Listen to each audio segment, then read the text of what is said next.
How are you doing? This is David W. Williams, also known as Diamond Dave. Let me know that you can hear me. Let me know what part of the country that you're listening from. And we're going to go ahead and get straight into it. And what we're going to talk about today is the real reason why you will not make it in Orlando, Florida. And the reason why I want to do this video is to try to help people get an understanding of how to look at a at a city before you decide that you want to move there. And a lot of times that's going to be based on, what your goals, what your aspirations are, what you see your future being over the next 10 to 15 and maybe 20 years, as opposed to this kind of looks like the hot place to move. And often people can move somewhere because they think this is the end place to move. This is where all the activity is. This is where the group is moving to. And often they can get there and realize this isn't really what I thought it was. And maybe it's because they didn't go there and visit long enough and really kind of understand what's going on. Now, I'm not doing this to try to put any negative seeds inside somebody's head. I'm not trying to discourage anybody. But one thing about me is I understand how the state of Florida, especially Central Florida, down, how it works. Because one, I'm a Florida native and I know what goes on down there because I actually spent years in this particular part of the country. I'm not a visitor. I'm not a tourist. I'm not a person that just goes down on vacation. I actually know how things function in these environments. And I know why things are the way they are because I've seen them develop over the course of so many years, right? Anybody that speaks to me that's actually from the state will tell you, yeah, this guy's really from Orlando. They can tell by the way I talk. They can tell by my attitude. They can tell by the way in which I carry myself, right? Other people won't pick that up because they're not actually from the city. So I'm not speaking from just this is some stuff I read on the internet. I'm not, one of those people to where I'm a cheerleader of governors that don't even live in the state that I live in. Like I don't do any of that. I'm talking to you based on my own experiences, the history of this particular environment, how the state of Florida is set up. And if you're looking to move to an area because you think it could be beneficial to you, these are some of the things that you want to kind of get a heads up on. And nobody's going to tell you because one, real estate people are not going to tell you because they want you to buy a house. YouTube is not going to tell you because they just trying to get their YouTube channel popping. And other people can't tell you because they don't know, right? I'm really actually from the city. When I lived in Miami, I actually lived inside Dade County, right? I lived inside the city of Miami. I also lived inside Dade County. A lot of people visit Miami, but they never lived there. Till you live there, you don't really know what's going on down there. And it's people that's actually from Miami, they know more about Miami than me. But I actually lived in Miami, right? Then I would go back and forth between Miami and Orlando. Then I, was in Sebring. I've been to Clewiston, lived in Tampa, went to school in Tampa, really from Tampa because I was born there. Been to Fort Myers, been to Miramar, been to Hollywood. Like I've been all over Central and South Florida, just moving around because one thing about us in Florida is we spend a lot of time driving. So what seems like a long trip to you is really not that long trip to me. I used to wake up in the morning, eat breakfast, and drive to Miami, hang out for a few hours, and drive right back in the same day. That's not a big deal to me. So we just move different based on where I'm from, right? And this is also going to be more geared towards people that are professionals that are looking to move up professionally, looking to move up in their career, and people that are business minded. And I'm going to kind of talk to you why these things are really important that you want to think about before you make the move. Because one thing about Florida is, in my opinion, we have the best weather. We have the best environment. It feels good. It's sunny all the time. There's a lot to do in Orlando. There's a lot to do in Central Florida. You never run out of things to do. And often that can seduce you into thinking, that's why I want to be here. But then when you get down there, you really realize how the actual situation is governed and how it's run. You may realize I don't really like it. Another thing, so let's talk about this first, right? So I forgot to put this in. So let's first go into some of the data around the city. And then we're also going to go into some of the things that you want to think about, right? Because something I talked about with Erica years ago is when you live in an area, you need to understand what is the economy of that area, because that economy of that area a lot of times will determine how your child is educated. And I think that's something a lot of people miss out on because they don't think about that when their child is in a particular area, right? So we're going to really get, into like what's really going on in the environment. So really quickly, before we get started, This broadcast being sponsored by www.thehighestpaid.online. That's an options training academy. We spend a lot of time building this particular course out and putting people in the position to where if they feel like they have income instability, they feel like that they don't make the amount of money that they want to make, they feel like they got to take a lot of time away from their family. We show people how to leverage the options market to get the life that they desire, but they got to be willing to be consistent. They got to be willing to really apply themselves. But we got a lot of things cooking in the academy, getting ready to come up, that I think people are going to be able to get excited about. Some content that I think that you can't get anywhere else except me, that I can really show you based on my own experience and based on my own understanding how not to get taken advantage of in these financial markets. And I'm not talking about calling everybody a scam. I'm talking about giving you the education and the understanding so you walk into a particular space empowered to where people can't have conversations over you like you're a 5-year-old child and you don't know what's talking about. And if you want that type of empowerment and you want to feel what it feels like to be in the know, right? You want to make sure that you stay tapped in, because when I give it out, it's going to only be with a purchase. But the information that I'm going to give you for free, in my opinion, it'll save you thousands of dollars over the cost of your life, right? Let's get into it. So really quickly, let's talk about some of the city data based around Orlando. So let me go ahead and share this screen out properly.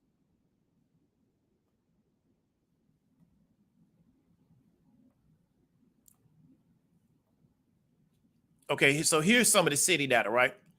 So looking at Orlando, first thing we want to understand is that, like pretty much everywhere, you got more females than males, right? Median age is 35.7, median resident age.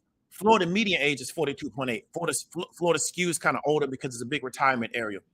But Orlando at 35.7 is a relatively young population. And you'll feel that when you go there. One of the reasons is because we got so many college students in Orlando. Orlando has UCF, right? So that's actually inside the city limits. So we got 50, 60,000 people, most of them under 30, a lot of them under 25 years old. Median household income, 54 for the city. The state is 63. So we got a younger population, but the median household is lower than the rest of the state, right? And they tell you that in 2000, it was $35,000, okay? Mean house or condo value is 319, but in Florida, it's 290. So we see that the value of the home is up, which means what your insurance would up, but your income is lower. Gross rent median is $1,400, right? Now, percentage of residents living in poverty 2021 is 16.2. That's lower than, I was in Houston. I think Houston was around 20%. Other places have around 20%. So it's lower than another place I lived, but it's 8% for non-white, non-Hispanic residents. It's 25.1 for Black residents. It's 18.3 for Hispanic and Latinos. It's 38.7 for American Indian, 16.4 for other race residents, and then 15.8 for 2 or more race residents, right? And then here is the ethnic breakdown. I'm sorry. Hispanics being 34. So there's more Hispanics in the city now, and I'm going to talk about that, than white people. And we know how quick Hispanics are to label themselves as white folks. So you got to realize is that there's probably even more Hispanics in Orlando than what we're saying, because we know how quick our Hispanics are to claim that they're white, right? That's something they're really quick to do. And therefore, if we're saying that there's more Hispanics in Orlando than there are white people, there's probably even more Hispanics than we know, because a certain amount of that white population is probably really Hispanic, but just claiming that they're white. See a lot of that in Miami. Okay. White alone is 32%. And we got Black alone at 23%, 2 or more at 5, Asian 3, then breaks down, right? So what do we know? The majority of people in the city, right, are Hispanics, then white, right? They really got almost 2/3, Black being the other third, and then everything breaks down, right? So first thing I want you to understand, let me get into it. If you are going to educate your child or allow your child to be raised in any city, and you're not going to homeschool them, you want to make really important that you understand, where do I project this child is going to be as an adult? And I think a lot of parents, and it's not always their fault, because some people just trying to make it in life. They just trying to figure out how to make sure bills get paid and food's on the table. So I get it. But really, I wouldn't say smart, but really involved parents understand that we have to start talking about where we want this child to be as an adult while they're still a child. And often that comes from based on where your child is being raised. If your child is being raised in a city that has a really, really big tech footprint, it's a lot easier for them to get into tech because why? The structure already exists there. So the businesses there are looking to hire people in tech. So they often will partner with the educational institutions in the city to make sure that they know what they need to know to get jobs there. So I'm from Orlando, right? I was a child during the quote unquote Cold War. Still under the Cold War, but not like it was back in the 80s, right? The Cold War sprung up a bunch of defense contractors in the city. So if I'm a defense contractor, what do I need? I need engineers because we're making weapons all the time. We're constantly designing weapons. We're designing planes, anything we need to do to kill the enemy. So what the defense contractors did is they went and partnered with UCF to help them produce more engineers because we needed engineers to work in the defense contractors inside the city of Orlando. Therefore, if you were really good at math, you're really good at certain sciences, UCF would start looking at you while you was in high school to go to their college because they know they could feed you right into the defense industry. Once the Cold War was over and we lost that big defense footprint that we had, because I had people in my neighborhood, they was working for a company called Martin Marietta. They was getting paid because it was so much work in defense, right? That you was just gonna make a lot of money. But once we lost that footprint and those companies scaled down, they no longer needed that amount of workers. So then what? We no longer look to recruit that. Orlando historically is based on tourism, based on service. Many service jobs, you don't need a large amount of education to work in that space.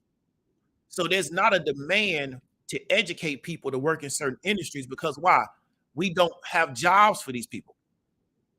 And I think a lot of people that goes overlooked because they just look at cost of living, they look at what amenities are in the city, they may look at the racial breakdown, but they don't really look at what industry or what economy in the city does the majority of hiring. Because often based on that, that's what they're going to educate your child for.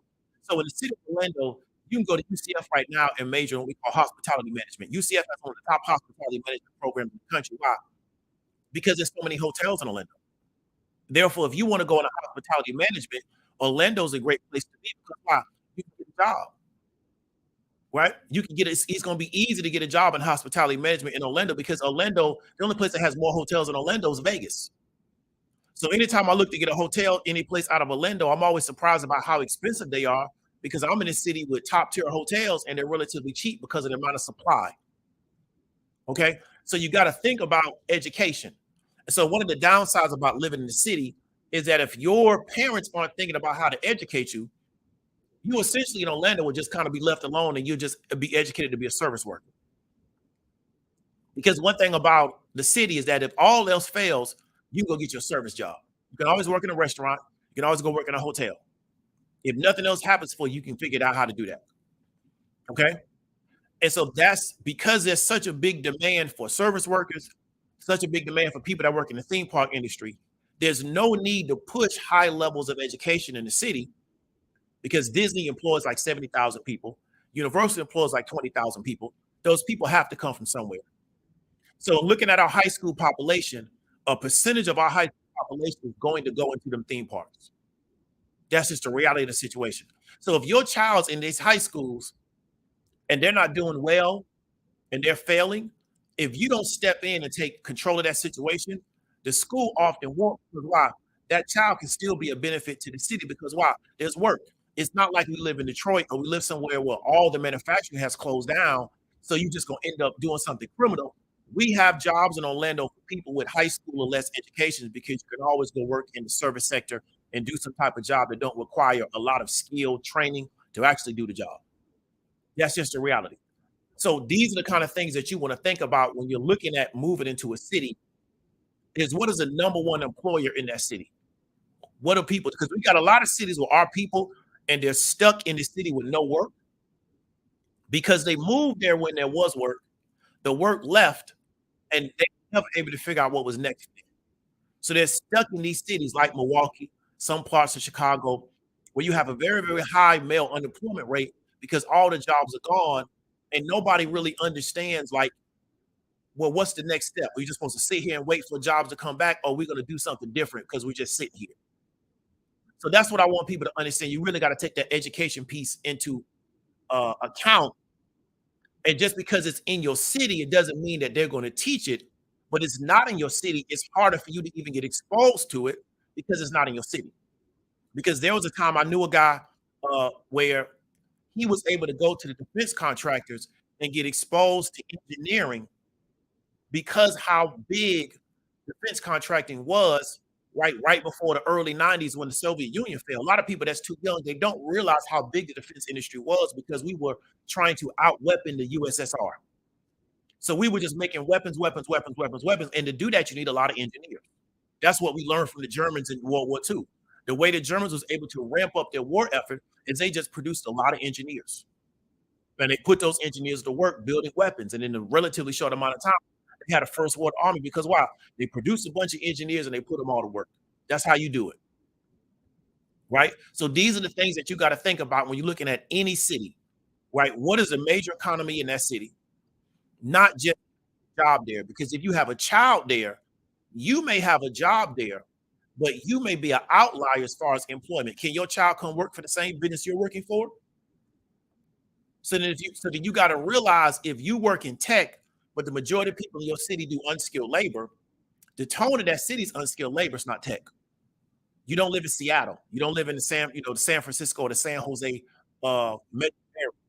So it's likely, unless you send your child to a private school or you homeschool them, they're going to be schooled and conditioned to work in what the industry is in that area, as opposed to this idea of what you think they're just going to fall into just because they got good grades in school. The economies don't work that way. And I think a lot of us aren't really ready to have a conversation around how they play in societies based on what is needed in that particular area. Okay, so the next thing you want to look at, right, is income enclaves, and we're going to talk about that. But income enclaves are what section of the city do people live in that make a certain amount of money. And this is really important because based on that, you're going to get schools that are funded. You're going to get services provided to you from the city or the county. This is going to be based on income, right? And so you want to understand, how is the income enclave set up in this city? Because every city is going to be different. And do you have the ability to see them? Most people, they're so oblivious to what's going on around them, they can't really take context out of their environment. They can ride through a city and they can't even tell what's going on inside the city. That's unfortunate, right? So there's something called income enclaves. Where is the people that are at a certain income level? Where do they live, right? Where do they live? And what is like kind of the tone of that particular environment? Okay. The next thing you want to look at is ethnic enclaves. It's going to be really serious about what I'm going to talk about. Is that how is the city broke down ethnically? Now, some people don't care about that type of stuff because they're looking to blend in with other people. And they're also not looking to be empowered. And so it's very difficult to be empowered in somebody else's ethnic enclave. Now, if you don't have a desire to be empowered, you don't care. But one thing I'm kind of show you about this city is that because it's broken down into ethnic enclaves, it's going to be very difficult for you to be empowered in somebody else's ethnic enclave. You see the same thing when you go to Miami. A lot of people visit Miami, but they really don't have a stronghold in Miami because why? Miami's broken down into ethnic enclaves. That's how Miami operates. So what we get is a lot of people that don't have a desire to expand their territory. They don't have really, they just want to make money and just be a good consumer. And there's nothing wrong with that. America needs people like that. So they'll argue with you over the importance of ethnic enclaves, but I want you to understand something is that they don't have the same desires that you have. They're fine with other people making all decisions around everything that goes on around them, and they just hope those people make the best decision for them. And they're fine with that. So once you realize they're fine with that, then you don't argue with them, right? Just like we have some people in this country that they would get rid of the defense budget, right? Because they wouldn't think it's a necessity until somebody invades the country. Then all of a sudden now you need a defense budget. It's too late now because they're already inside the country. So for some people, paying for defense is not a big deal. Now, I'm not necessarily saying that we need to pay for the level of military we currently have now, but some people just get rid of the whole budget. And you would never be able to convince them that that's not appropriate. So you got to realize that everybody doesn't think the same thing is important to them. And for a lot of Americans, as long as I can live somewhere and get my consumer needs met, I really don't care what's going on around me. Governing and control and power are not conversations that I'm interested in. That's why I don't have them, right? So that's what I want you to understand. But ethnic enclaves is really, really, really big in Orlando. It's big in Tampa, and it's really big in South Florida, right? And it almost resembles what you see in the Northeast, what you see in Chicago, what you see in LA. And a lot of people, because they're not from that part of the country, they really don't see it, right? Because like I said, they come to visit, they in the tourist area, they go to the clubs, they get on their plane and they go back. Or they're the type of person where they live in a neighborhood, they just keep their head down and they try to stay out of trouble. So even though it's obvious, they don't want to see it because they don't care anyway, because I'm not in this environment to expand my territory anyway. I'm just here just to live here and to hope I can, keep a low profile and just enjoy what's in the environment. But I'm not here to expand anything. I'm not a conqueror, right? That's not their mindset. So you got to realize is that understanding what's going on around you can kind of determine whether or not you think this situation is going to be a good fit for you, but it's also based on what you want. So let's go ahead and get into the map, right? Because you can really see it once I break the map down. Let me stop the screen.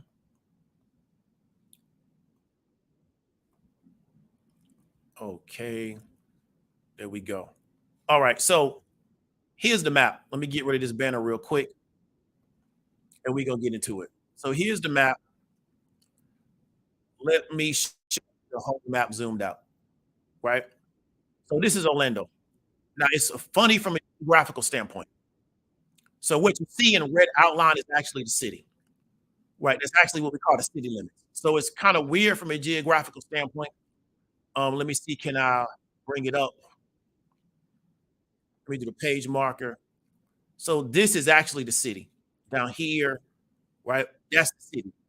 And these areas here is really not Orlando. This here is really not Orlando. So once you get east of Azalea Park, you're not in Orlando anymore. So it's a weird geographical footprint, right? So here's what you want to understand. Orlando is a city of neighborhoods, right? That's just how it's set up. It's a city of neighborhoods. And anybody that's actually from the city can tell you what neighborhood they're from. People that are not from the city will say, yeah, I live in Orlando. You ask them where they're from. They're really from like Sanford or Lake Mary or Winter Haven, because they don't really live in the city. Anybody that actually is from the actual city can tell you what neighborhood they're from, because Orlando is a city of neighborhoods. Most of the neighborhoods right now are broken down in ethnics, from type of ethnic standpoint. That's just how the city's always been set up, right? So Orlando went from being really segregated to being a lot less segregated, but still certain pockets of the city are very much broken down into an ethnic breakdown. And I'm gonna kind of show you what I'm talking about. Now, people that's not actually from the city will be like, I don't see that because you're not from the city. You actually don't live in the city. Like I'm actually from the city. Like I actually live like maybe 15 minutes from downtown Orlando. So I wasn't living way out nowhere, right?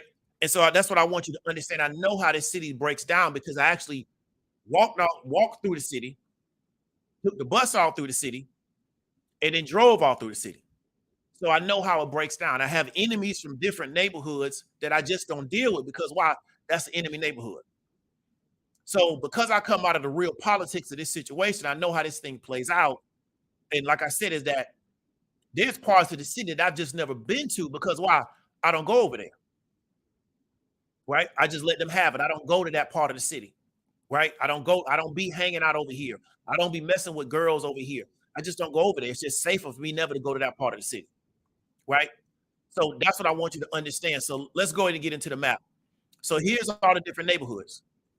So you just keep seeing, Colonial North, Audubon Park, Park Highland, College Park, right? Zoom in even more.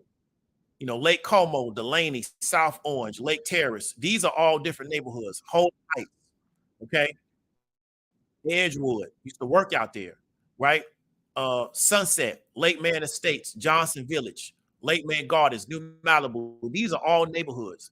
So in Orlando, where I'm from, we talk neighborhoods because everybody's from the city. So you be like, yeah, I'm getting ready to go over here, and then I'm getting ready to go over here, and you yelling out neighborhoods. Feel me? So I used to be really heavy when I was a youngster, like GC age. I used to be in, let me see what area this is. It's Rio, that's Gore. Let me zoom out a little bit. Okay. I used to be really in this particular area right here that they're calling now Park Central, but I used to be in this area, South Orlando area, real tough, right? This Rio Grande area, Holden, all the way down, right? Oak Ridge Road, this area right here, real tough. So we used to call this South Orlando, Americana, Texas area. I used to be over here real tough, right? This is before we even had the Millennium Mall here. I remember there was nothing here, right? You start hitting this area right here, you're gonna start running into a lot of Puerto Ricans. So let's go into the ethnic enclaves, right? So I don't want to be here forever. This is downtown. This is the main part of the city. Okay. Historically, when my father was growing up in the city, this is Paramore. This is Church Street right here, right? This is Church Street. I'm sorry, this is Division. Let me keep going. Where's Church Street at? Okay, we'll just use I-4 as a demarcation line. When my father was growing up in this city, nobody black lived east of I-4, right? So nobody black was allowed to live east of I-4. So here's Church Street. Everybody black lived west on this side of Church Street, and everybody white lived on this side of Church Street. And that's how Orlando was set up for a very long time. So I went to high school with the guy, his father's now a judge. His father was one of the first black policemen in the city of Orlando. His dad's his father, so his grandfather was the first black policeman in the city of Orlando. I went to high school with this dude. His father's a judge. I think he's a lawyer. So if y'all know the Perrys, that's who I went to high school. I went to Perry. I don't know if it's junior, but the father's a circuit court judge. And his father was one of the first black policemen in the city of Orlando. So the way Orlando was set up was everybody black lived west of I-4. So we got Church Street kind of like as a demarcation line. Everybody lived west of I-4. Everybody white lived east of I-4. So there was no black people in these areas here. All of this here, no black folks. All of this, no black folks. Right? It just didn't exist. Right? So for a long time, that's how things were. And they quote unquote desegregated. And once they desegregated, you had a bunch of white folks living in this suburb called Pine Hills. So this is a suburb of Orlando. It's West Orange County. I used to live out here at one time. All the white people that was living in this suburb of Pine Hills and all the white folks that were living in South Orlando, they all moved, packed everything up and moved east of I-4. And they started really moving way out to these areas here. This Aloma area, this Azalea Park area, they started moving way out here. So they left the west side, which is Pine Hills. They left South Orlando and they moved way east of I-4, right? Because they didn't want to deal with desegregation because you started having black people started going to a lot of white schools, right? So what I want you to understand is that this already was being set up to be segregated around ethnicity. Then the next thing they did is once all the white people started moving here, is this street right here called 436, right? So let me mark that down. This street called 436, they made this a buffer zone. And they filled this buffer zone with like Puerto Ricans and Hispanics. And so what they did was this part of Orlando, right? This is 50. This is the downtown area. Was filled with like what I call working class white folks. They use working class white people, then they use Hispanics, primarily Puerto Ricans, to be the buffer between them and all the black folks, right? There was no black people really north of 50. So all the black people was in like Pine Hills in this part of what we call West Orlando. And that's what pretty much all the black people was contained. So west of I-4, all of here. So now what are you developing? You develop in ethnic enclaves, right? So you have working class white folks here. This was at one time. You got all the Latinos up and down 436, really heavily deep in Azalea Park. And then on east of that, you got number of white people. And then north of that, you got number of white folks. So all of this area here, right, was all white folks. Winter Park, which is another city, Maitland, Lockhart, Aloma, Goldenrod, Fairview, right? All of this College Park, these are all white folks. So they created their own ethnic enclave here, right?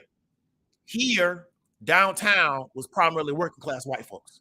Now that no longer is the case because what they wanted to do was they wanted that real estate now, so they gentrified working class white people. So when I told you that we had white projects in Orlando, this is where these white projects was located, right? The white projects was located right close to downtown, really right off South Street, right? So we have projects in Orlando for white folks. So I used to work off of 50 in this area, and pretty much everybody that I worked with at this grocery store was all working class white folks, right? And they was working, trying to get into grocery management, doing whatever they had to do. So this used to be all working class. Now this is higher income white people because they gentrified the working class white people out of there, right? They started doing this like in the late 90s, early 2000s.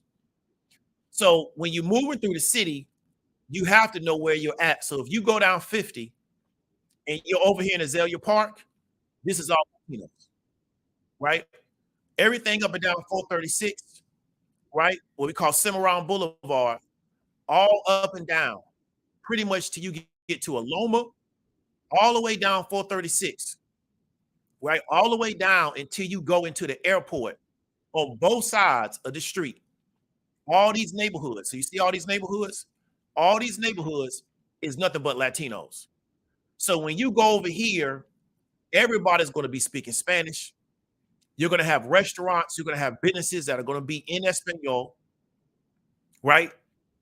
You may talk to somebody over here and they may not talk back to you in Spanish because this is all Latinos. And they use them to create a buffer between them and where they were at. And then all up and down Curry Ford Road is nothing but more and more Latinos. They just spread out, so they get bigger and bigger. So if you're doing anything on this side of the city, you're going to be running into a lot of Latinos. And your treatment may not be what you want it to be because why? This is their section. Now, you can live out here. You can get your house out here. And as long as you lay low and don't cause nobody no problems, you won't have no issues. But the problem is that if you run into a problem, you're not going to have no help because why? You all are here by yourself, right? So then you got 417, and then this is where UCF is at. This is where all the white people living at now. So they've allowed all of this area here. They allowed Latinos to have all this area. Now, here's the issue. They're now moving all the way into the South side. So it used to be that if you were South, this was all white. Now it's all Latinos. And so this is why you're looking at the city, you have a higher Latino population than what you have. So when you're thinking about moving into the city, you have to understand what is the ethnic breakdown of where I'm living, because you can end up buying a house somewhere. And as you're trying to move around your area and do your shopping and manage your situation, you'll find out that nobody speaks English. And nobody really talks about Orlando being that type of city, but it definitely is that type of city, right? And it wasn't always that type of city, but we started getting so many Latinos moving in. And one thing about Latinos is that they organize around their language. See, so we don't really organize around anything. They organize around their language. So even if they from Puerto Rico, the other one is from El Salvador, the other is from wherever, they all have one thing in common is they speak some form of Espanol. So they organize around Espanol to keep you out. So they'll come up to you and start talking to you in Spanish. And as soon as you can't reply back in Spanish, they done dealing with you because they know you're not one of them. Right? And so that's what you got to have to understand is that it's broken down into ethnic enclaves. Right?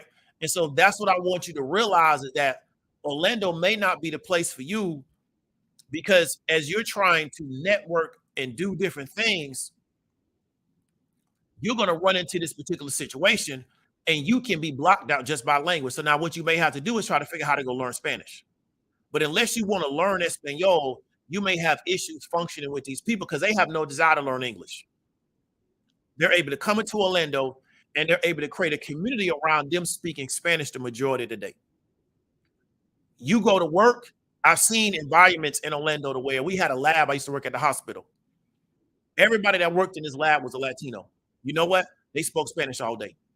The only time they spoke English was when they spoke to somebody outside of that lab that didn't speak Spanish. And they let them do that, right? They let them do that.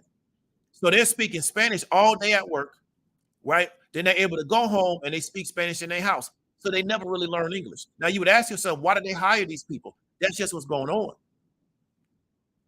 So when you come into their environment, right, you got to play ball by their rules, because why? They're controlling the environment with their language. And their attitude is that, well, you're going to be too lazy to speak Spanish. So we're going to always keep you locked out with that. And so that's what you got to realize when you're going around this city, what is going on in the city. So now when you get north of the city, right, Winter Park, primarily Anglo, Fairview, primarily Anglo, Maitland, primarily Anglo. Now you're out of the city, though. Lockhart, primarily Anglo. Altamont Springs, primarily Anglo. So all of this north up and down I-4 is just more and more Anglos. All the way up to Lake Mary, Heathrow, right, all the way up to Sanford. You got people from Sanford telling you they live in Orlando. You see how far Sanford is from Orlando? Right? So as you get more and more north, it's just more Anglos, right? And then Pine Hills has expanded to where this is one of the last places that you have Black people, but a majority of them are not American Blacks, they're Caribbean Blacks. So when you go to Pine Hills, it's a real big West Indian vibe out there, real big. So this is the Pine Hill section. So when you go to Pine Hills, real big West Indian vibe. Then you get into Apopka, you're going back to more Anglos. So when you're looking at Orlando, the only place that Black people live is really Pine Hills in this west part of Orlando, but Pine Hills is primarily Caribbean Black folks. They're not even Black people from the United States. And then once you get outside of this section, start getting to Ocoee, Winter Garden, you run into more and more Anglos. Now, are there some Black people living out here? Yes, the sister that was a track star that passed away, she was living out here in Winter Garden. But it's not a lot of Black people living out here, because Winter Garden and Ocoee is a place where they had a race riot. They forced all their Black people out way, way back in the day before any of us was born. Winter Garden had a really, really small section of Black people, but they pretty much gentrified everybody out. So as you keep going farther and farther west, things get more and more rural, but it's more and more Anglos. So you want to understand this, right, before you let a real estate agent sell you a house in Ocoee and you think everything's gravy. But like I said, it's all based on how you function. Now, me as a business person, one of the challenges that I have about Orlando is there's no business community for Black folks, right? So I'm in business. If I want to network with other Black people that's in business, living in Orlando is very difficult to do. Why? Because it's not a Black business class in Orlando. See, one thing about living in Atlanta, there's a Black business class in Orlando that doesn't exist in Orlando. So my bad, let me repeat myself. Living in Atlanta, there's a Black business class in Atlanta. There's not a Black business class in Orlando. Do we have some Black people in business? Yes, but we don't have like a business class where we have this large population. So the 25% of Black people that live in Orlando, the majority of them work for somebody. And there's nothing wrong with that. But when you're coming there as a business owner, you want to link with other business owners so you can maybe do projects, network, create synergies, things of that nature. And you definitely don't have it in Orlando. And it's been like that ever since I was a kid. So when you come to Atlanta, I just got finished talking to my accountant today. He's Black. I got a dentist. He's Black. Right? So you can meet so many Black people in Atlanta that's on some real business stuff. I'm not talking about what these people talk about on the internet, because they don't do business. So they just make YouTube videos about stuff. But you definitely have a real Black business class in the city of Atlanta that you can link with. And it don't mean you just got to stick with Black folks. But if you go to Orlando, every ethnic group primarily does business with their group first. Right? So if you way out here in let's say, let me give an area right here. Let's go back to Aloma, Goldenrod. So you way out here, like in this Azalea Park, Inglewood Park area. Most likely, them Latinos gonna be doing business with other Latinos. If you go, let me show you an area here. 441, 441 over here by Sand Lake Road is hella Latinos.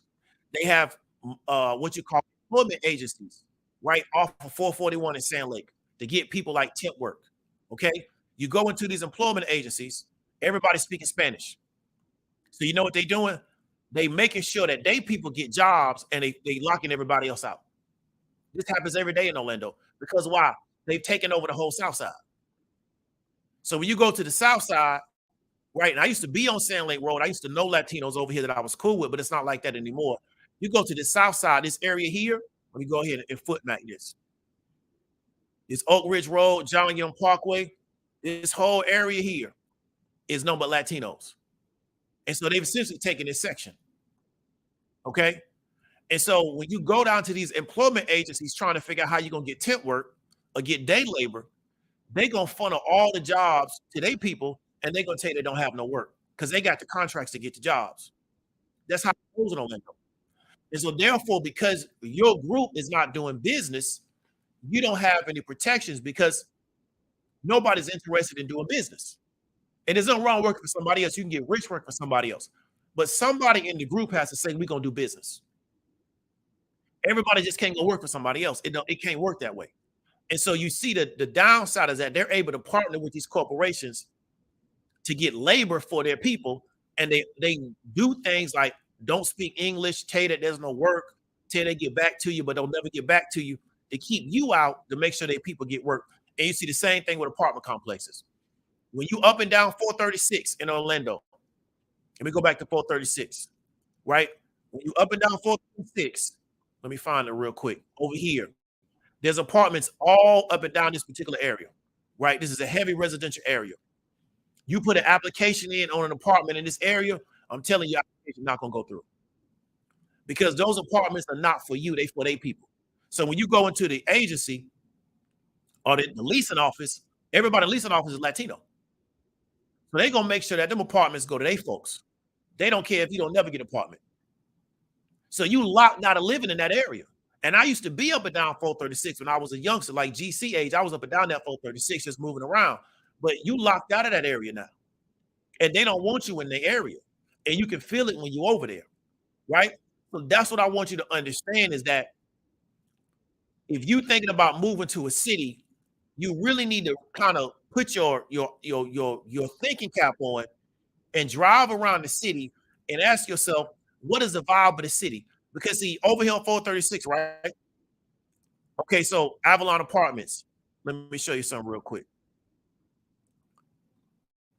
Right here. That's residential. Let me find something residential. Okay.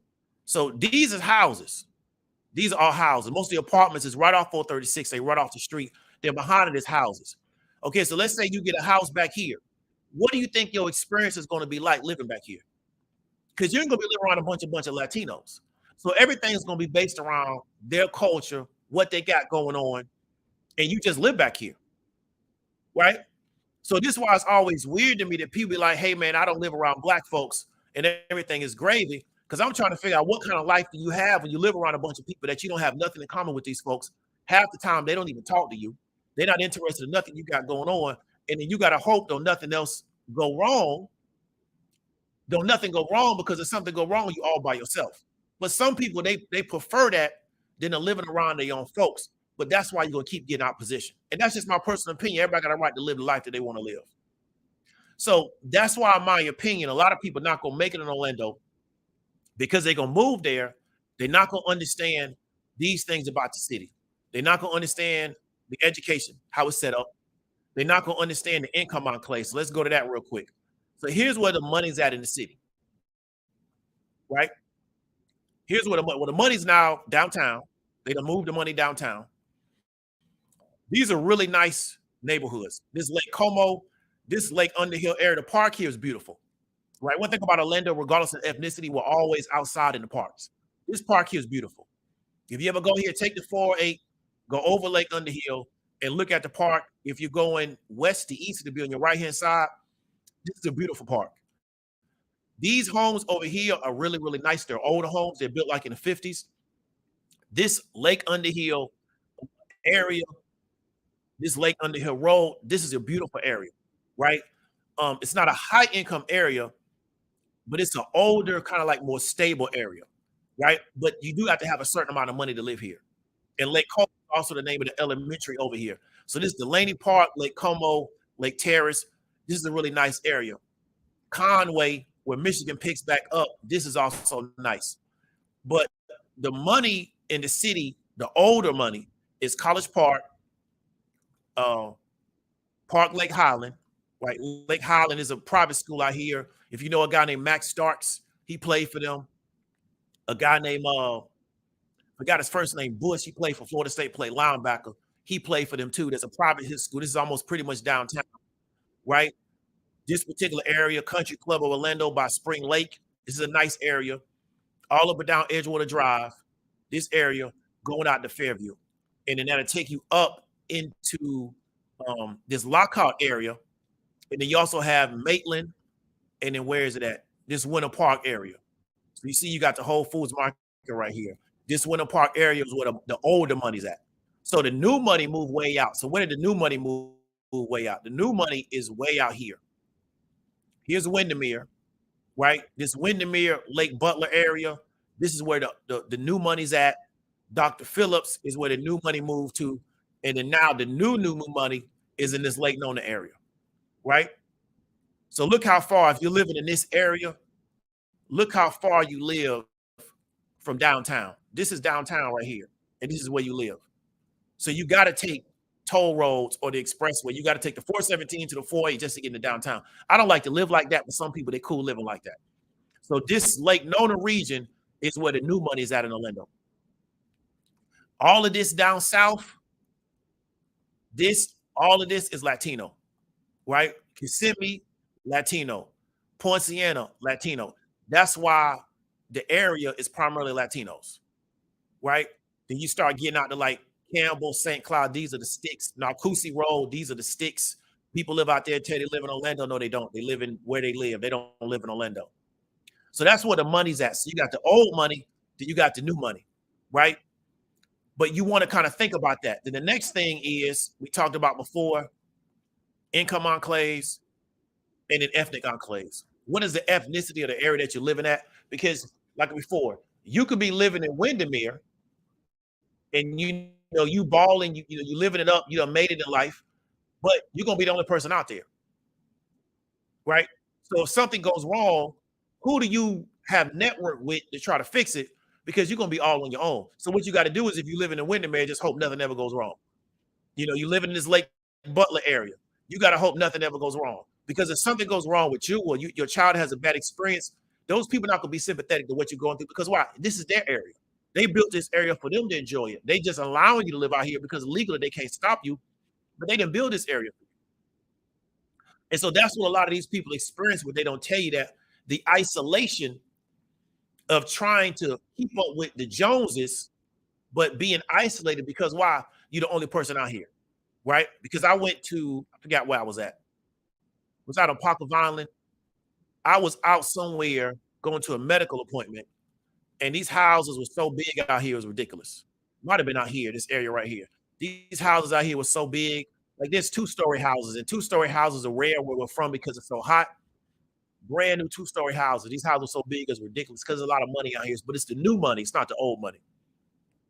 So that's all we're going to talk about. We're not going to be here long. I don't want to hold you, but I wanted to make sure that you understand what you're living into, what you're moving into, and you understand what's going on out there, and you make sure that you put yourself in the best position to be successful based on the kind of life that you want to live.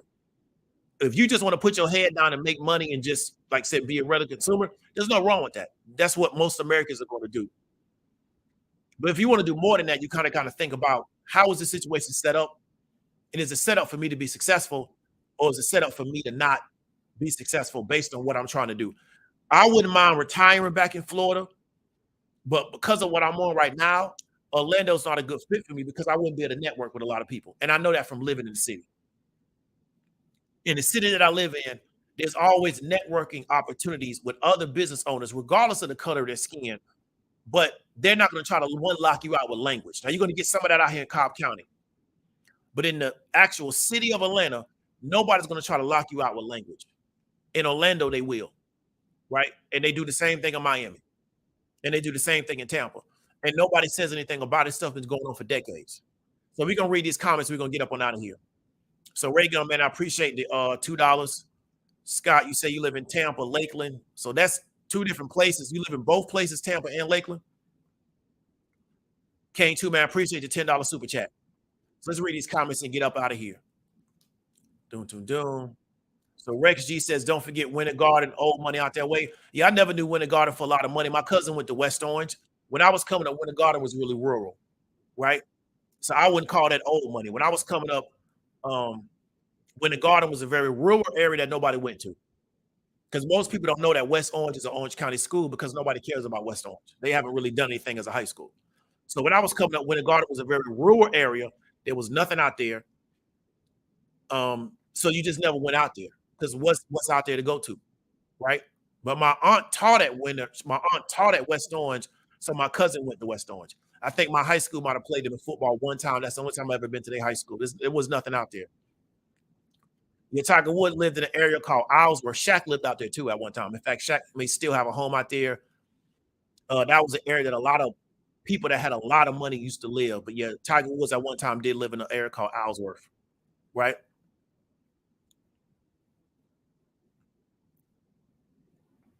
You said Dr. Phillips is old money. So another thing, I remember when there was no Dr. Phillips High School, right? So there used to be nothing in that area. That area used to be pretty much, it was some homes over there by Turkey Lake Road. But I remember when they built that whole Metro West area. So I wouldn't call them old money either, right? So old money means that, they had money, I would say pre-1990, right? I would say pre-1990, they already were established, everything was rolling. Dr. Phillips to me was not that area. What made Dr. Phillips really big was building that high school, building Universal. Then everybody started coming out there because that was the area where a lot of people that worked in management lived. So a lot of the management class of Orlando lived in that Dr. Phillips area. But I used to go to Turkey Lake Park to swim, and it wasn't hardly anything out there when I was a little kid, right? And we're talking about this was like mid 90s. So, that area didn't really start building up to like after 1990. So to me, I don't consider that old money, but that's old money is relative to me, to the person. Okay. So Scott, appreciate the super chat, man. 9.99. You know what I'm saying? Appreciate that.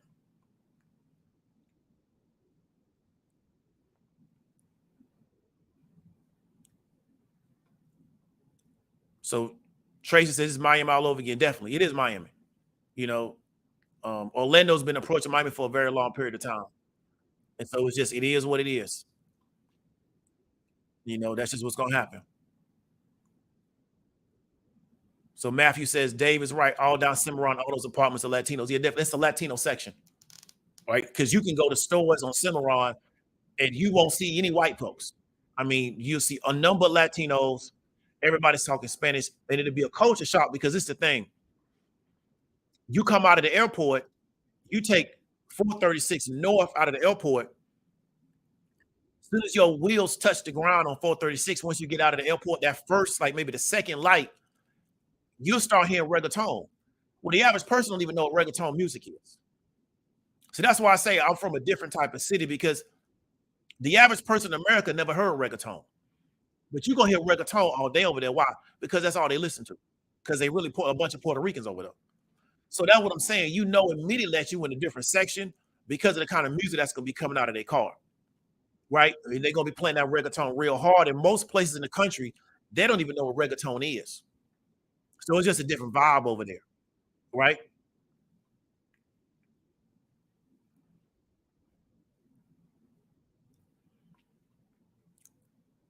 So Katrina says, I hated living in cities without a black business. Katrina says, I hated living in cities without a black business class. Yeah, I feel you. That's the majority of cities, though. You got some cities like DC where they got like overabundance of black business people. You got other cities where they don't have any. It is what it is.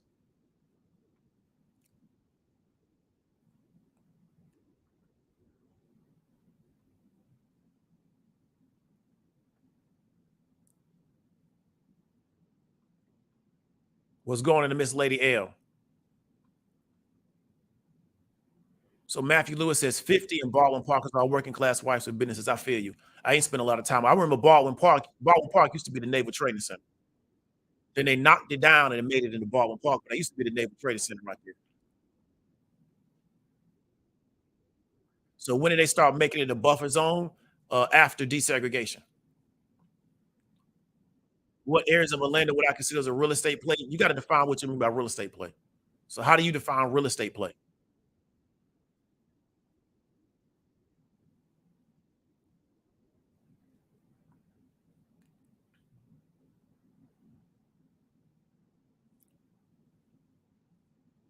So Matthew says Paramore's all bought up, they turn into condos. Yeah, but they've been saying they was gonna do that for years, right? Because I know a guy that owned property on Church going towards Paramore. He owned a barber shop. It was a two-story property right by literally maybe 100 feet away from the police station, the OPD police station that used to be there. Now they moved that up to the front street. And they have been trying to buy that property for that dude for years. He passed away with that property and gave it to his daughter, which is my homegirl. But he owned that property for years. They have been trying to get him out of that property. They wanted that whole block. So they for years have been trying to get that area because that was the only place to go to continue to expand through downtown.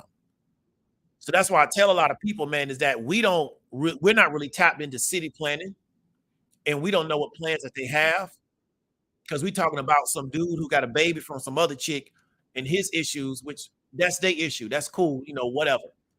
And so they'll tell you, they have to by law tell you that this is where we're getting ready to go with the city. But because people are not tapped into it, they don't realize this is what they're getting ready to do with the city. Right? So that's what I want people to understand. They told us years ago that they were going to do what they're going to do to downtown. It just nobody wasn't paying attention because that's not, for a lot of people, that's not something that they think is interesting. But they said that a long, long time ago. I remember when they redid the stadium. I used to play football in that stadium. They didn't put all that money into that stadium for no reason. So that's why I know they're coming down there because they don't put all that money into that stadium and hold all those events. They used to have a Pro Bowl down there because they're not trying to get that area. Right. So that's just how it's going to go. They're going to get, to me, everything west of John Young Parkway. They're going to take all of that. Right. They're going to take everything west of John Young Parkway. So here is, let me zoom out. Here's John Young Parkway. Let me find it real quick. Colonial Greyhound. Here's John Young. Right. So here's what they call Camping World Stadium. So I used to play football in this stadium. Here's John Young Parkway. They're going to take everything west of John Young Parkway. Right. Because they already got everything north of that. They got College Park. They got this area right here. So they want everything west because they're building. If you go into Orlando, right, here's Frito-Lay, which has been here forever. Right, here's Princeton.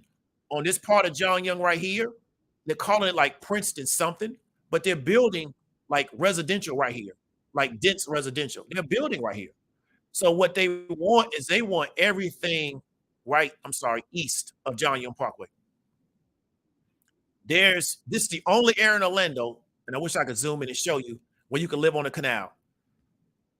This whole area right here is Anglo. Now, this is quote unquote, people call it quote unquote the hood. The only people that's scared to see, this was interesting about our people. The only people that's scared to live around our people is our people. So this is quote unquote the hood. But if you actually go back here to Catalina, you ain't gonna see nothing but some Anglos. Why? This is the only area in Orlando where you can live on a canal. So you can have a boat, launch your boat here. See, these are number of houses. Launch your boat here and be out on Clear Lake. This is the only area of the city where you can do that because these are all canals. So if you go back here now, this ain't no more white folks, but these is older homes that used to be owned because this at one time was an area for black people that had money. Just like these homes around Clear Lake, right, was for black people that have money. But as they get older, the children don't want to keep up with the home. They don't want to live here. They sell the home to somebody else. So if you cut back through Catalina right now, you ain't gonna see no but Anglos back here. These houses back here are gonna be worth $500,000 and up next 5 to 10 years. Because not only do you got lakefront, you got canal front. So you got your boat, put your boat on the canal, you ride into the lake, enjoy yourself, put your boat back up. You got to be down in Miami or you got to be in a place called Cape Coral to live like that.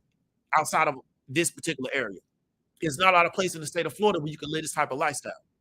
So you got to realize is that because they understand what this stuff represents, they buy low and they not selling back to you, right? Because they knew what this area represented. So yeah, so they want all of this east of John Young. They want all of that. And they're gonna get it too, because ain't nobody gonna fight them for it, right? Then they eventually gonna move down to this area. They're gonna get people out of Holden, get people out of Americana, get people out of Oak Ridge, right? And they still gonna have us. So they got a long way to go before they get down to what is this? Sand Lake. But yeah, they want everything east of John Young. That's just real life, right? So Pine Hills is a no-go. I guess it depends on you. I never had no issues out there, but everybody moved different. But if you think it's a no-go, I would tell you never go out there.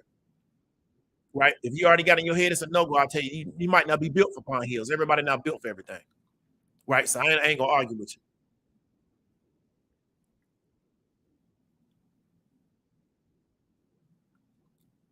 GC, what's up with it? So Advent Health is one of the biggest hospitals medical corporation. So, and I know you don't necessarily like people to disagree with you. So one of my Haitian people worked. Advent Health is what we used to call Florida Hospital. You know, so like I said, I'm really from the city. So Advent Health is what we used to call Florida Hospital. What a challenge that you have in Orlando is that they hire a lot of medical workers, but they don't have the highest pay scale. So one of my Haitian people was a respiratory therapist. He was working in Orlando. He was educated in Orlando. It was very easy for him to get a job, but the money wasn't what he wanted to be because, like I said, the service sector pushes wages down. So what him and his wife did, he was a nurse prac. They moved to Cali. They made way more money. They stacked their paper up and they moved back to Winter Park. They opened up an ALF now, right? So he realizes that the medical community in other parts of the country pay more, even though the cost of living is higher, to pay so much more. I might as well live there and get that money than live in Orlando, right? So we say make a lot. I mean, how we determine a lot, right, in the medical field? Because I know a lot of people that work in medical in Orlando. The pay is not competitive with a lot of different areas. It's just not. I know another guy who works in Las Vegas as an anesthesiologist. I think that's how you pronounce it. He makes way more money in Vegas than what he was making in Orlando. He was recruited to come to Vegas. They pay him way, way, way more money. Right? Orlando, the service sector drives all wages down. That's just what it does. Because so many people work in service. Right? And like I said, I'm really from the city because what you call Advent Health, where I'm from, we call that Florida Hospital. Right? Well, big up to you, man. So lived in Altamont Springs for 3 years, loved it, but couldn't grow my income. Yeah, Altamont Springs to me is the sticks, right? So I wouldn't even know what's out there. But it sounds like a nice area, but to me, Altamont Springs is the sticks. So Ann says, "What's the psychology behind them labeling themselves as white? They think they're white. You know, in America, we play this game of because it's primarily a Anglo-Saxon Protestant country. But Spaniards, actual real Latinos are Europeans. I mean, they just are, right? Therefore, if a person believes that they're more Latino than anything else, and they identify with Latino culture, really what they're saying is they identify with European culture because the Latin language is from Europe, right? Romance languages are from Europe. They're not from Central and South America. So to me, that's why they label themselves as white. Latinos are actually from Europe, right? They're not from Central South America. They just moved there. What's going on to Dr. Chaz? So let me read these last comments, man, before we get up on out of here.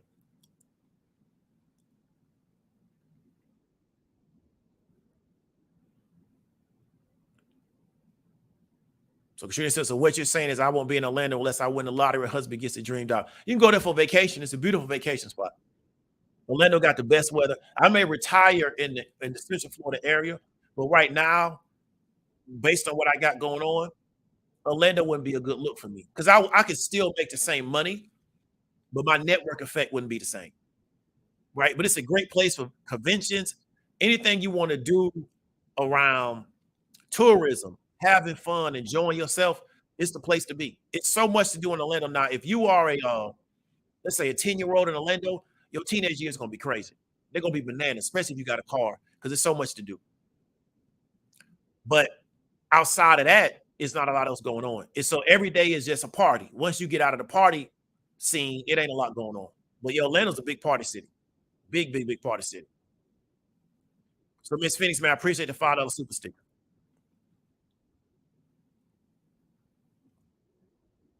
So Charles, I guess by UCF is a new money Oviedo. Yeah, I guess my father lives in Oviedo. So I remember Oviedo was the sticks. Not everybody's out there. If you go by UCF now, they built that area up so much it's ridiculous. So my dad lives in Oviedo. I remember there was nothing out there. That was a suburb of people, like I said, um, that didn't want to live in the city. So they moved east of UCF, and UCF used to be the sticks. So it's interesting how people would keep moving farther and farther and farther and farther out, and they'll just drive the 4-8 to get up in.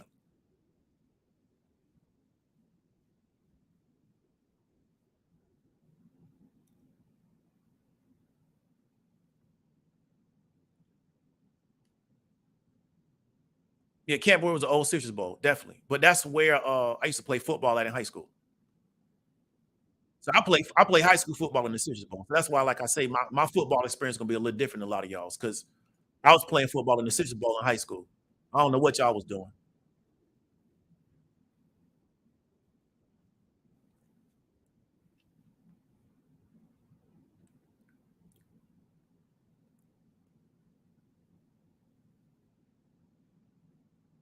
So a trucker says, "What do you think about the insurance crisis facing Florida and California?" Just got to see how it plays out. Got to see how it plays out. Hopefully, there's not a big environmental catastrophe in Florida with everybody being up on the citizens because citizens will be insolvent if that happens. But it's the way it goes. Everybody wanted to move to Florida at the same time, so it drove property values up, which made insurance go up, and then everybody ran as citizens because nobody else wants to insure you. It's just it is what it is. I think a lot of people didn't really think their decision through. They just kind of bought into the hype because most people are followers, so they just gonna follow the crowd, right? So just gotta hope that it's not gonna be a major environmental catastrophe where citizens becomes insolvent because they can't pay out all those claims because that's what happened.